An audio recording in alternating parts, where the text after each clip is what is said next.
L'Europe, un continent riche en histoire, en culture et en diversité. Mais aussi, un continent marqué par les conflits.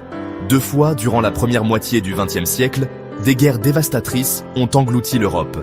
Des millions de personnes ont péri.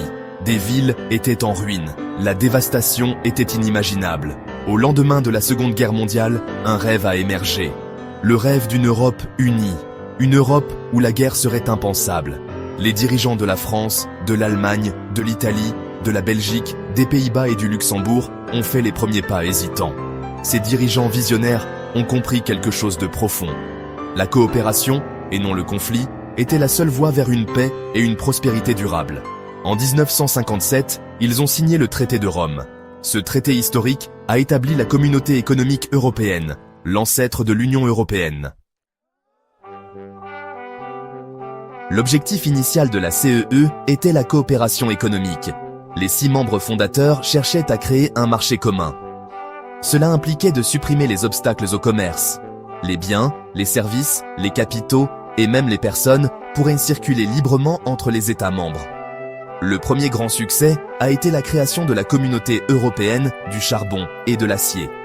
En mettant en commun ces ressources, la CECA visait à prévenir de futures guerres. L'idée était simple mais puissante. Les nations qui commercent entre elles sont moins susceptibles de se combattre. Au fil du temps, la CEE a élargi le nombre de ses membres. Le Danemark, l'Irlande et le Royaume-Uni ont adhéré en 1973. La Grèce, l'Espagne et le Portugal ont suivi dans les années 80. Avec chaque nouveau membre, le rêve d'une Europe unie se rapprochait. L'Union européenne est une entité politique unique. Ce n'est pas un État, mais c'est plus qu'une simple organisation internationale. Pour comprendre son fonctionnement, nous devons examiner ses principales institutions. La Commission européenne. Il s'agit du pouvoir exécutif de l'UE. Elle propose de nouvelles lois, gère le budget de l'UE et applique le droit de l'UE. Le Parlement européen. Il s'agit de l'organe législatif de l'UE, élu au suffrage direct. Il débat et approuve les lois de l'UE, en collaboration avec le Conseil de l'Union européenne. Le Conseil de l'Union européenne, cet organe représente les gouvernements des États membres. Il négocie et adopte les lois de l'UE, sur la base des propositions de la Commission européenne. L'une des réalisations les plus importantes de l'UE est l'introduction de l'euro. Cette monnaie unique, adoptée par 20 États membres de l'UE, a apporté de nombreux avantages.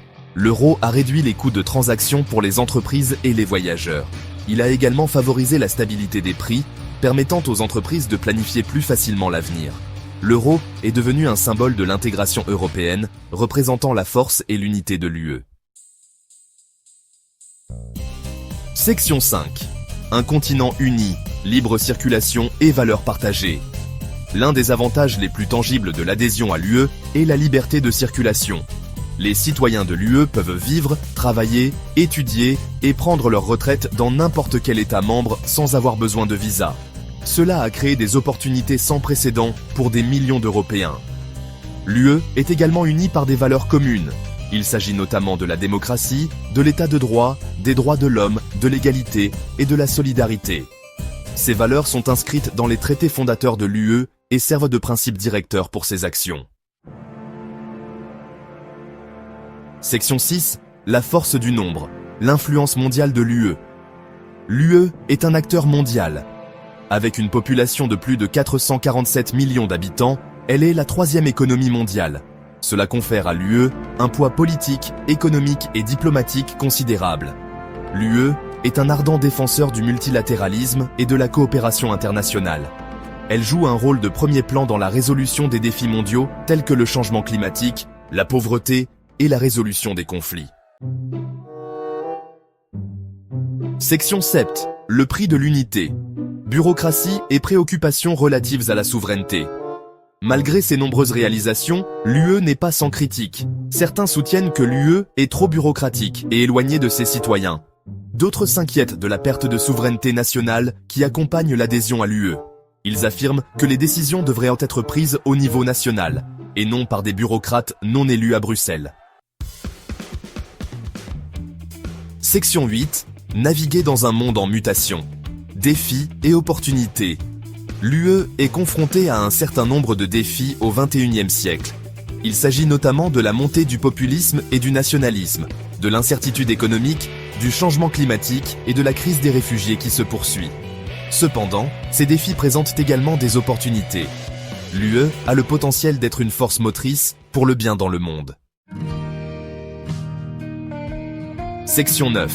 Une vision pour l'avenir. Vers une Europe plus intégrée. L'Union européenne est un chantier permanent. C'est une expérience continue de coopération et d'intégration. L'avenir de l'UE dépendra des choix faits par ses citoyens et ses dirigeants. Choisiront-ils d'approfondir l'intégration ou se replieront-ils sur le nationalisme? Seul le temps nous le dira. Mais une chose est certaine, le rêve d'une Europe unie, pacifique et prospère reste aussi pertinent aujourd'hui qu'il l'était sur les cendres de la Seconde Guerre mondiale.